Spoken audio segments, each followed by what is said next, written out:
Bonjour. Aujourd'hui, nous allons parler d'un sujet qui a bouleversé complètement le Moyen-Orient, et bien entendu le Liban, puisque nous allons parler de la guerre civile libanaise. Guerre civile libanaise qui dura 15 ans. 15 ans, de 1975 à 1990, vous vous rendez compte. Pendant ce temps, les milices libanaises, quelles qu'elles soient, et palestiniennes, s'entre-déchirèrent. Il y a eu des centaines de milliers de morts.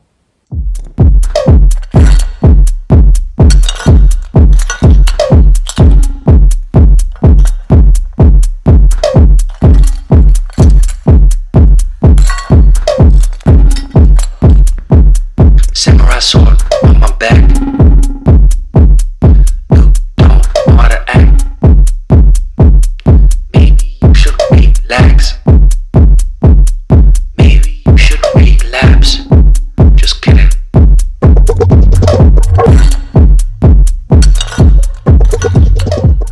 Alors, que s'est-il passé pour qu'un pays prospère, qu'on nommait à ce moment-là la Suisse du Moyen-Orient, bascule complètement dans la guerre civile? Sur un atlas, le Liban apparaît sous la forme d'une tache minuscule, comme un coquillage déposé sur le rivage d'Asie par les vagues de la Méditerranée orientale. Ce petit pays a néanmoins connu toutes les grandes civilisations classiques dont il a gardé la tradition d'un niveau culturel élevé. Les 1 600 000 habitants sont en légère majorité chrétiens, maronites et orthodoxes, par rapport aux musulmans. La langue maternelle est l'arabe, mais on parle couramment le français et l'anglais. La capitale, Beyrouth, métropole du commerce proche-oriental, est de fondation très ancienne, mais présente un aspect moderne. La République libanaise est peu industrialisée. Son atout économique majeur réside dans le tourisme, grâce à sa longue et belle côte maritime, ses montagnes salubres et ses admirables paysages.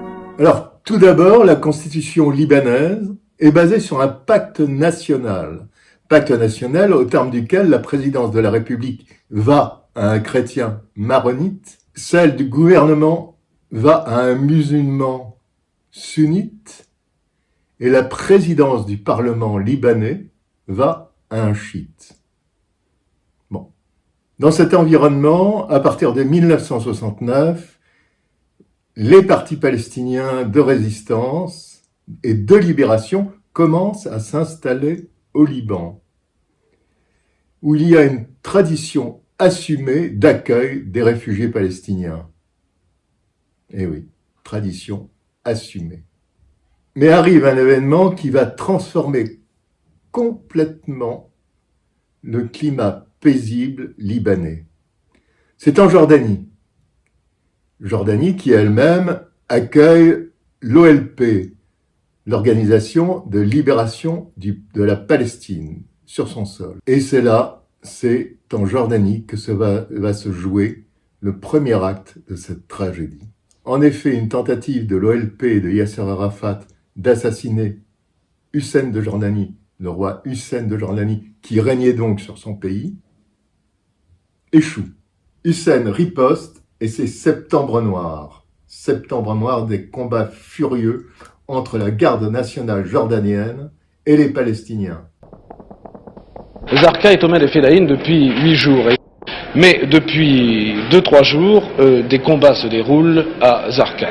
Il faut dire qu'on ne sait pas exactement ce qui se passe, on ne sait pas qui tire sur qui. Ce que l'on sait, c'est que l'armée royale n'est pas dans Zarqa, elle est autour de Zarqa, et de temps en temps, elle lance des petits commandos pour essayer de tâter, si vous voulez, la situation. Et à chaque fois, 5 fois, 6 fois déjà, ces tout petits commandos, ces commandos minuscules de l'armée royale ont été repoussés par les Fédayines, et évidemment, il y a eu des morts et des blessés.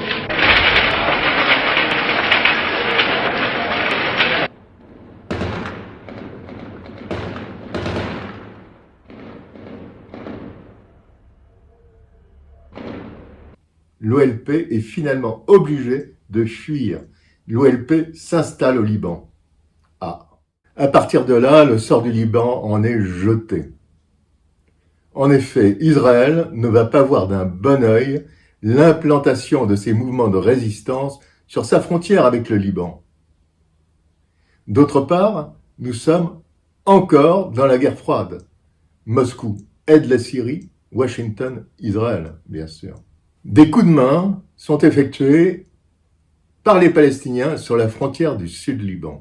Tzahal répond par des bombardements. Moi, je reviens de Damas où j'ai suivi les voyages du président Nixon, donc président des États-Unis, au Moyen-Orient. Nixon, comme Kissinger, veut la paix au Moyen-Orient. Donc, il va voir les différents protagonistes égyptiens, syriens, jordaniens du Moyen-Orient.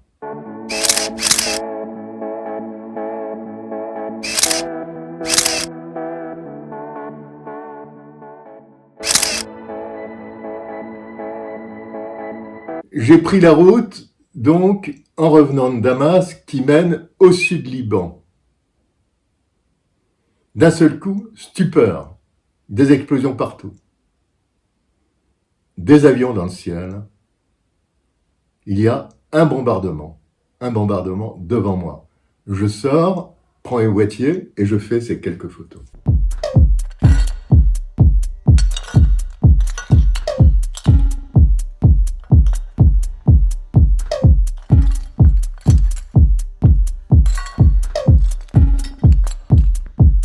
Samurai sword on my back. You don't know how to act. Maybe you should relax. Maybe you should relapse. Just kidding.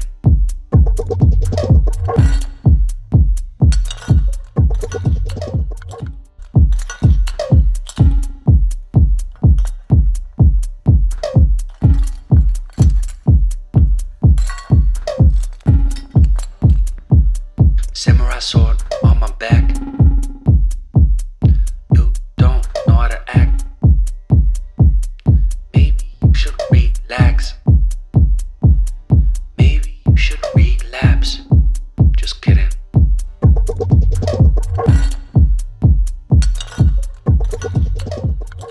Alors, les incidents entre l'OLP au Liban et Israël se multiplient, mais pas seulement. L'hostilité entre la résistance palestinienne et les partis maronites libanais monte de plus en plus. Parti maronite chrétien libanais.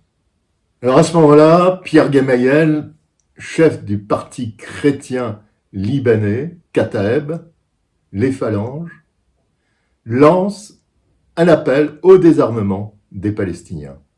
Le 13 avril 1975, Pierre Gemayel assiste à l'inauguration d'une église. Une automobile passe, mitraille, son garde du corps est tué, lui, il est blessé. Dans l'après-midi, des miliciens des Phalanges libanaises de Gemayel mitraillent un autobus.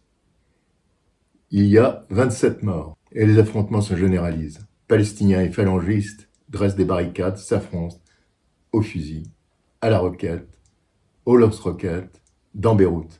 Beyrouth qui va être dévastée.